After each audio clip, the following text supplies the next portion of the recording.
Hello, this is Miss Andrea, and as I said I would be doing, um, I'm going to do a live every week. Um, Reasoning, I'm lazy. I just don't want to edit. And number two, I just wanted to keep up my channel because I think I have something decent going. If anyone joins me on my live, I see there's one person. Um, Wonderful. If no one joins me on my live, also perfectly fine. I'm not doing a live for the purpose of doing a live, although I'm glad to interact with people.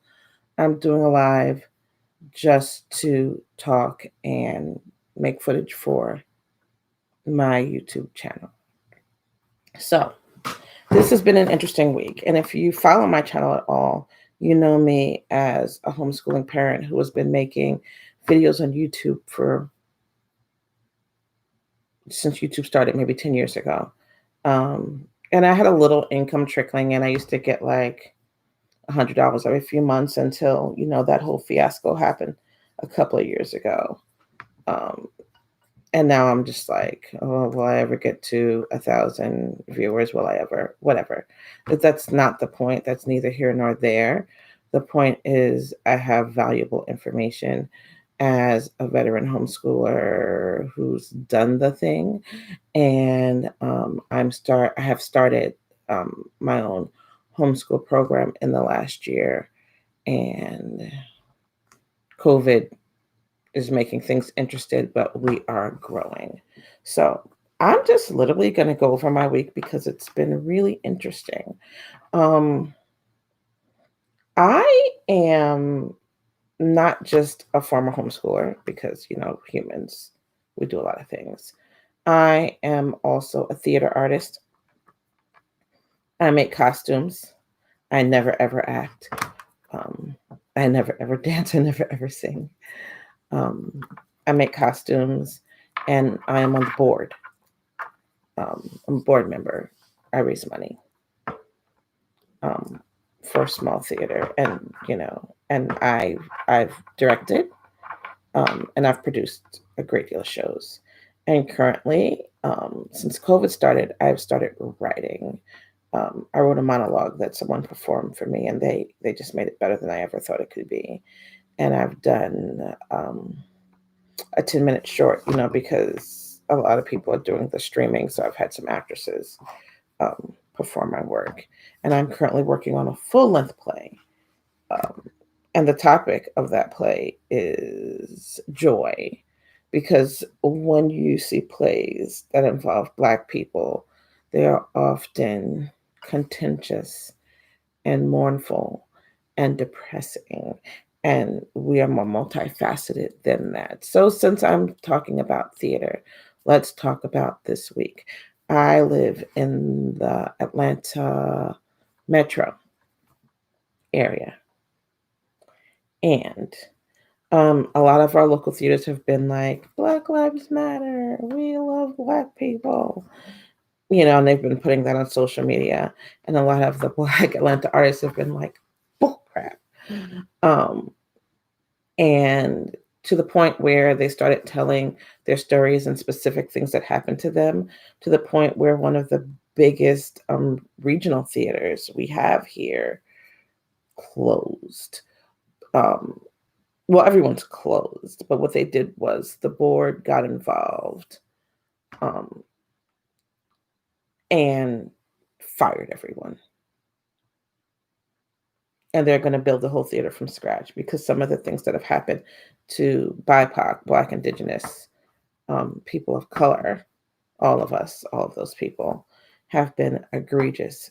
Physical safety, mental safety, emotional safety, exploitation, undermining their work, rewriting writers' work, changing directors' work, hiring directors for the pre-show and then during the run changing everything. It's just egregious and it's bad. So what happened in Atlanta after that, because theater's starting to crumble, like, was a group got together and said, okay, if Atlanta theaters want to do better, then we need a conversation. So Monday night and Tuesday night, what was supposed to be 4 hours of conversation turned into 6 hours each night of conversations. Only the people who had had things happen to them, basically, BIPOC people, were allowed to speak, but everyone was allowed to listen. And it's important that they be allowed to speak without someone chiming in, because that's where gaslighting happens. Well, no, I didn't mean for that to happen. I don't know why you felt that way. They just were allowed to speak freely. In that,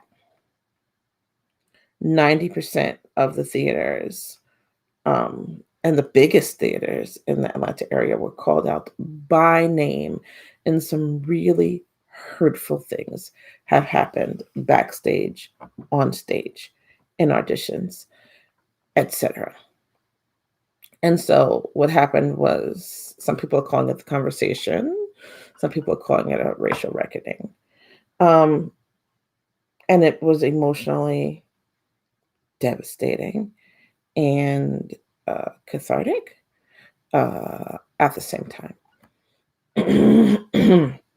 And then the third night, many of those same BIPOC people got on, and were taken through some mental health exercises, things we could do, advice to get help if we needed it, because you start to think you're crazy. Microaggressions make you start to think that you are the problem. And so, we'll walk through some things, learning to say no, when you're being pushed, learning to deal with your own hurt, and knowing when to get a mental health professional. And then we had a talk with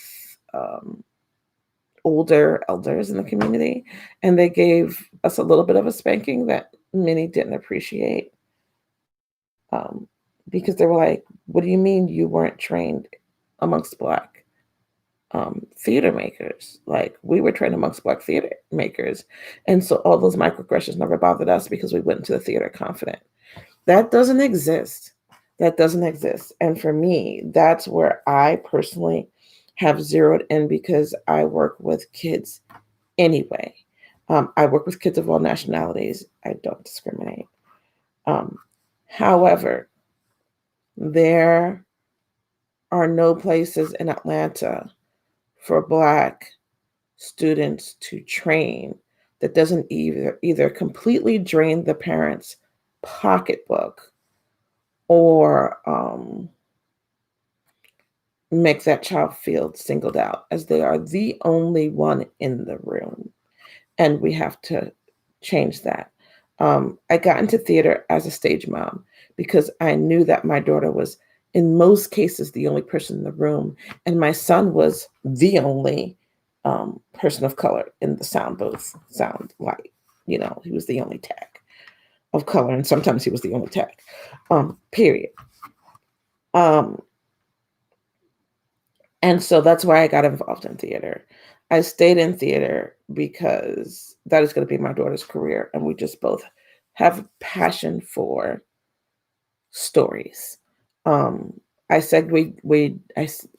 segued back into education, because if you follow me, I kind of scooped out for a minute when we were done homeschooling to give myself a rest, and not purposefully, but it helped me reevaluate everything we've done in my children's education, and has given me the information and impetus to now go forth and teach.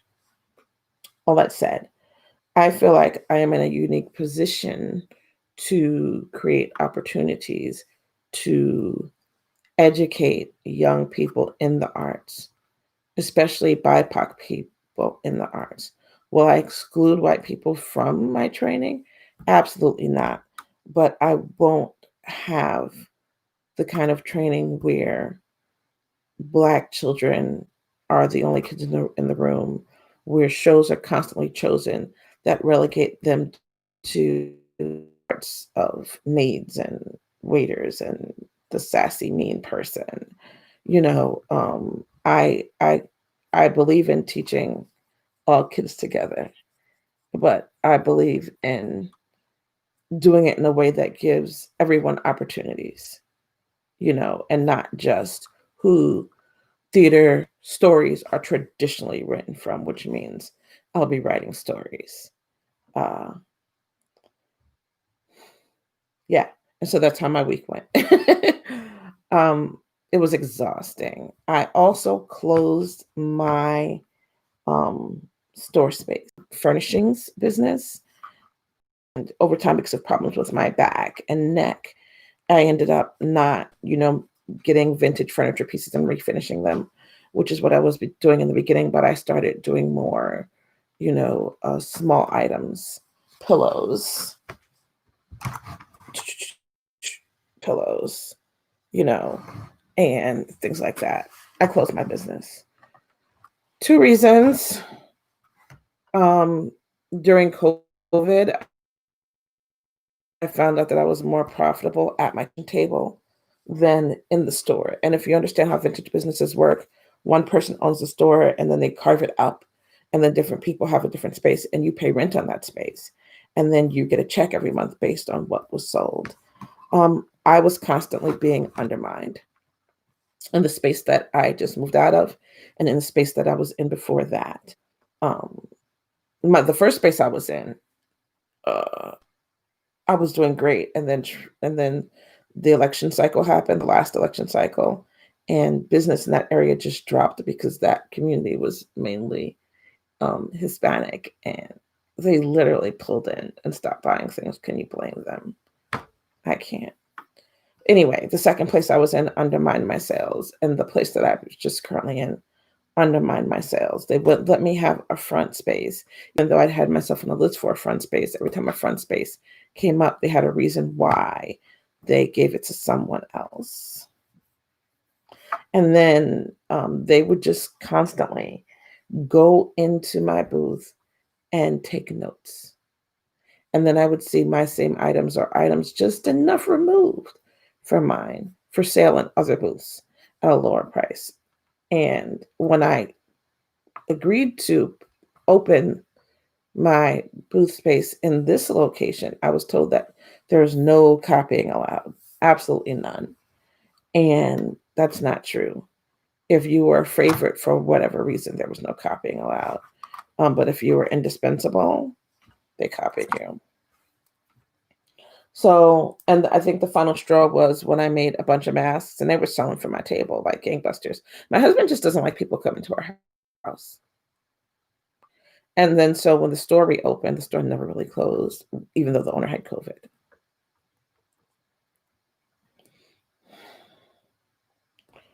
Um, when the store reopened, I had brought in masks for free because I knew that they were doing business. They were doing pickup business. You could list your items online and let them know that you could drive by the store and pick it up. And they thanked me. And then I came back a week later to just adjust some merchandise, fully masked up. And I said, hey, do you want to sell masks? Oh, no, we've got someone else selling masks. And their masks were identical to mine. Identical. And so even though I came in first 2 weeks before and gave them masks, they decided that someone who upholsters furniture, instead of someone who sells items that are often hand sewn or, created by me, the furniture upholsterer, they contracted with her to make masks. And if the owner was in the store, none of my masks got sold. She would say, no, you have to buy these masks. If other people were in the store, they were like, we have these masks, but there's also some more masks over here. And that was just the final straw. Like, I don't need that business. I never needed that business. I'm not bragging, but I work to stay occupied, period. Some years me working has hurt us financially because of, tax bracket issues. When you bump into the next tax bracket, that money that you made may all go to taxes. So it's been better to stay under tax bracket some years. But tax bracket has changed. Like, we're no longer at the edge of a tax bracket. We're kind of in the middle of a tax bracket right now. So, I just kept playing around, with my business. But the second reason is that these people won't wear masks at all. The owner who has had COVID won't wear a mask. She dangles it from one ear. And we were told that when they reopened that there were mandates that had to be followed, not included everyone coming in there wearing a mask, everyone who had a booth, because you're kind of an employee of the place, wearing um, mask and gloves, and no one did. And people would come in my booth while I was working and talk to me, or like someone stood next to me on purpose and then yelled to her friend. And I'm OCD. I don't talk about it. I don't make a big deal about it, but I know I'm obsessive compulsive. Um, Normally, that's played out in restaurants. My friends are like, we can only take her to good restaurants because she's gonna not eat. You know, um, they have to be clean. You'll never catch me in a Waffle House. Ugh. You'll never catch me in a lot of hole in the wall restaurants. I don't care how good the food tastes. I can't do it. Anyway, so I'm OCD. I was OCD before COVID started, and so now it's grown past food. I just don't want anyone breathing near me. My best friend and I are struggling because she wants to hang out, but she sells real estate. I'm like, you see people. Yeah, but I have on a mask and this and that and the other. And I'm like, no. And she's just like come to my house a couple of times because she has the code to my front door. And she just comes in and she's like, I'm here now. Do something. And I'm like, put on a mask or I'm going to spray you in the teeth with Lysol. I'm like,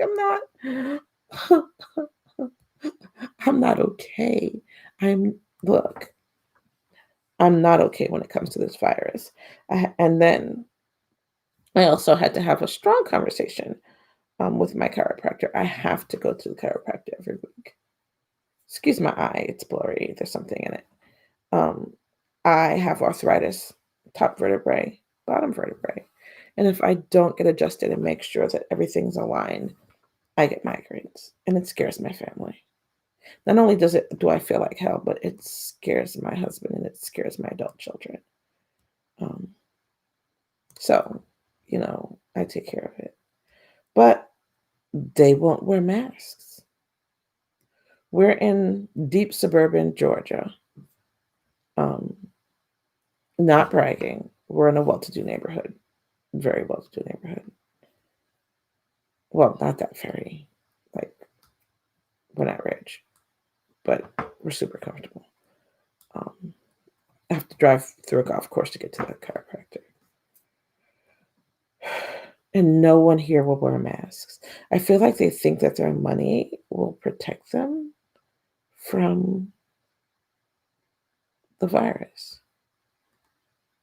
And so, he's been saying some real sketch stuff since the beginning. Like at the beginning, he said to me, well, Gates has known about the virus for years and he's invested in the vaccine and it's his way to microchip people. And I was laying on my stomach face down when he said that. And I just sat up and I looked at him and I said, you believe that? And he saw that I wasn't buying it. And he was like, no. And I was like, okay, because he would have never seen me again. I don't have time in my life for conspiracy theories. True or not, I need facts. I teach history. I need facts. I need sources. We don't discuss things without facts and sources. We just don't. So I had to sit down with him. I went and did the massage, and the masseuse used to wear a mask, but she's not wearing a mask now. Unfortunately, I'm face down. Um, and so I deal with that. And so then I go into his office next, and I'm like, I have to tell you that for the last 3 months, I have struggled to come here. I have not wanted to get out of bed, and I have not wanted to come here. And he says, why? I'm like, because no one is masked. You told me you were going to wear masks in the beginning, and you didn't. Well, we tried. I've never seen a mask. I never saw them try. But, we couldn't breathe, and the masseuse was going to pass out, and, that for your oxygen. And he's going on and on. And I felt my eyes shift. I know they did. And I just kind of gave him a look. And then he dropped it. And I'm like, and I just said to him,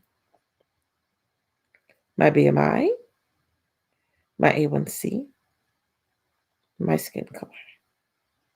If I get it, I'm dead. If I get it, this is where I would have gotten it because I don't go anywhere else where people don't mask. I go in the grocery store, and most people in the grocery store are masked. I picked a store where people tend to mask more. That's more stringent about the mask.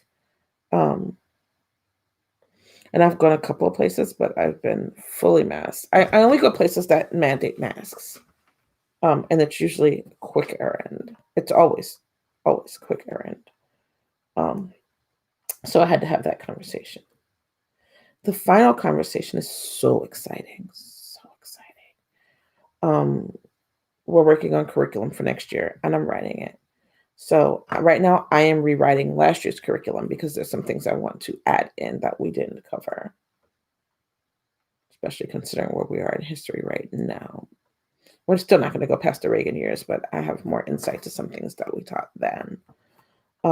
My partner is outlining ancient world history because that's the course we're taking next year. And one of my parents and my daughter, who is also an employee, are writing our government economics class, and we're going to do it in a role-playing format like D&D. And so yesterday the conversation was about the world that this man is creating for us to build it in, because it's easy. We feel like we'll get a better understanding for the children of government if we take it out of the world we exist in and create a new world with fictional characters and then run it, in many ways the same way our government is run. And then after we finish a unit, then we can say, okay, and this compares to what happened here, and this compares to what's happening there. And so right now what we're doing is we're going through AP guidelines for economics and government, because when our children are done, they should be able to study the AP book and then go on and take the tests. So that's the most exciting. I feel like we're creating a curriculum that is going to help our program grow, but is also going to be able to be available to the greater masses. And I'm so stinking excited about that. And that's all I have for today. Yeah, that's all I have for today. For those who watched, thank you. For those who will watch later, thank you. Until next time. Mm-hmm.